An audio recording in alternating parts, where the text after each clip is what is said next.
Hello and welcome to the Calmcast, a time to feel calm and think clearly. I'm Claire Downham, the Queen of Calm, a transformational life coach. I was a burnt-out head teacher who finally made the journey to calm after years of trying, and I want to prevent you from having to do the same. The Calmcast is a series of short explorations, gently guiding you back to your natural state, which is calm and clarity. Just listen like you would listen to music, with an open mind and curiosity. There's nothing else to do. Now let's relax into today's episode. So today, I'm here making this recording. Yesterday I did not turn up, and that is because I slept in. So on, I don't know, the night before that, I don't know what day it is this week for some reason. On Monday night, I went to see Il Divo, who are an amazing four-man singing group who sing a kind of blend of opera and classical tunes, and they sang quite a lot of Christmas songs and stuff. But it was a really late night. It was midnight pretty much before I got to bed.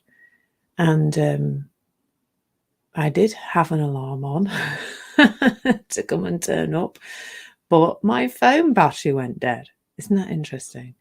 And I slept till 8 o'clock. Now, that is huge for me because I normally, even when I've had a really late night, I wake up really early.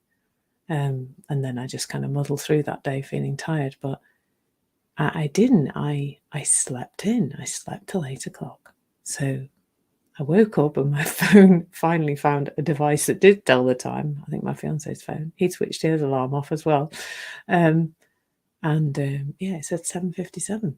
So I didn't turn up on any kind of social media platforms. I didn't do my live in the morning. I didn't add anything to my podcast. I didn't do any of it. And then the rest of the day, I was just kind of a bit flat. And I did a lot of faffing, as you might call it. I might have called it procrastinating in the past. I scrolled a little bit on Instagram, as it happens. And I just faffed around. And I didn't really, I didn't even look at my list. I went to a couple of networking meetings, had a lovely one-to-one, but I didn't do, I guess, anything of what you might call of purpose. Well, except I did, because everything has a purpose, doesn't it? But what I noticed in all of that is that it was okay. It was okay for me not to be okay. And that sentence itself is contradictory to me now because everything is okay. And I think in the past, I would have been waking up this morning feeling kind of pretty bad about myself and probably in quite a low mood because I'd be like, oh, look at all the time I wasted yesterday. And the odd thought of that has passed across my head. But I just think it's okay. It's all unfolding perfectly. I did what made sense yesterday in the moment, and it was fine. And it's all okay.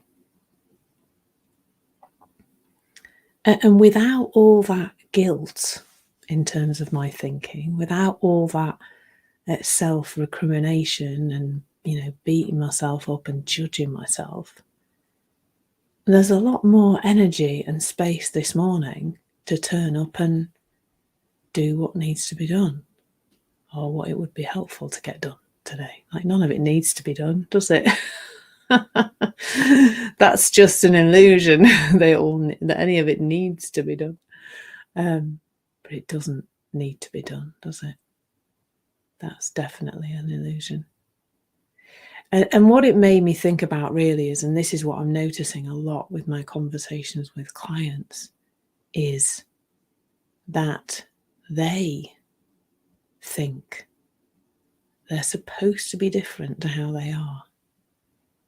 Moment by moment, that is what's unfolding for an awful lot of people is, I'm not, this bit of me isn't, this thought isn't okay, this feeling isn't okay, this behavior isn't okay, I'm not okay, there's something wrong with me, there's something to fix, there's something to do something about. And that is exhausting to a lot of people. That continual beating yourself up all the time.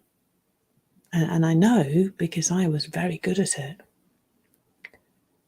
But as a human being, you are supposed to fluctuate. You're supposed to go up and down. You're not supposed to be a particular way all the time. You're supposed to be variable.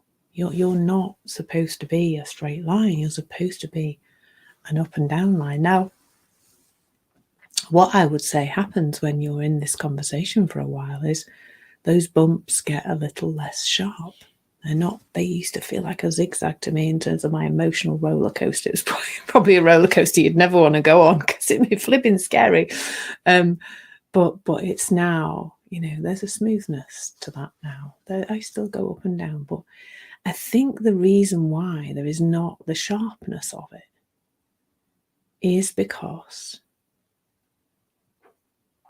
I don't care as much. And I don't mean that in a kind of, I don't care kind of way. It's not like that. It's that I know it's normal. I often say this to my clients. I think if we could have one day where we all just wandered around our local town centre or city centre and we had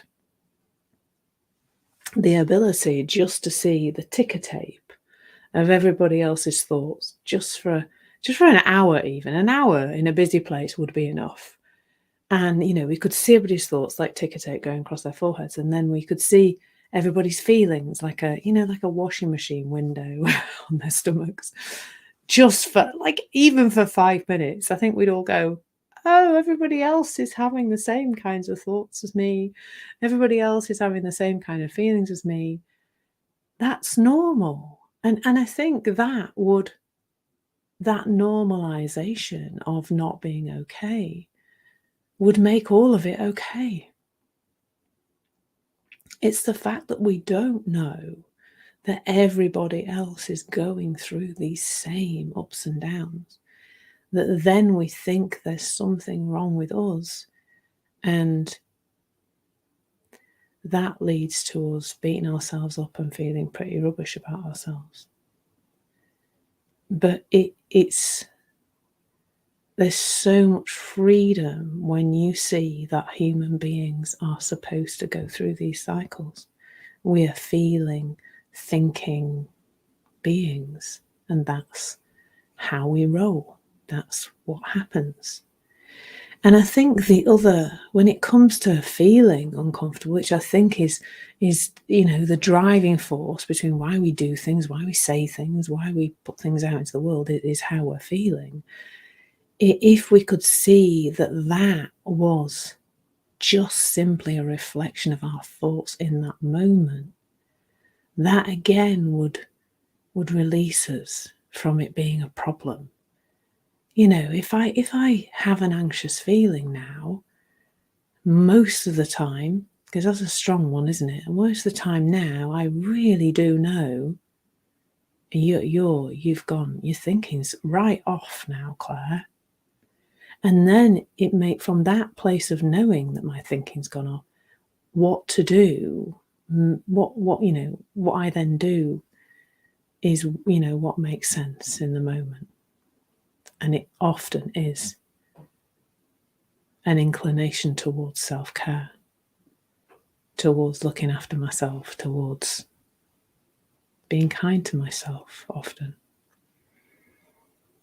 And that's a really free space to be in. It's a lot less to do.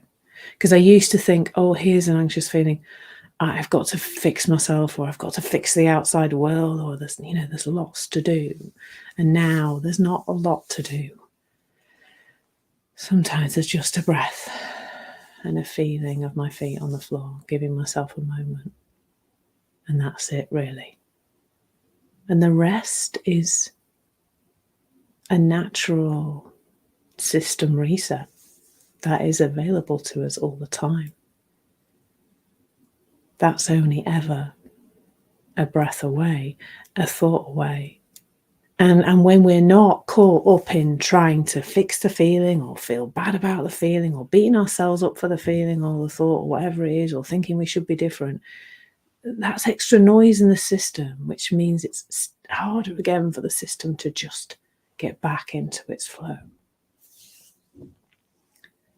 It's possible for us to settle back without doing very much at all. And if the only thing that you take from this broadcast is that it's okay to be not okay, then I've done everything I would want to do today. That's what I would love you to know. It's human to not be okay. And that's wonderful to see. If it's happening in you, then it must be part of the human experience, because you are human. And trust me, other people are going through the same things as you. Like, none of it's not okay. And so that even the title of this now doesn't, I do this, don't I? I give these titles and then I unravel them. It's okay to be human should really be the title. Not it's okay to be not okay, because nothing is not okay. Everything is okay. Everything is human. So I hope you take that into your day. Lots of love. Thanks for being here. Thank you so much for listening. There's nothing to do now but bring some awareness to how this is working out in your life. Listen regularly to experience longer and longer periods of calm. This has been the Calmcast with Claire Downham, Queen of Calm. Take care and keep listening.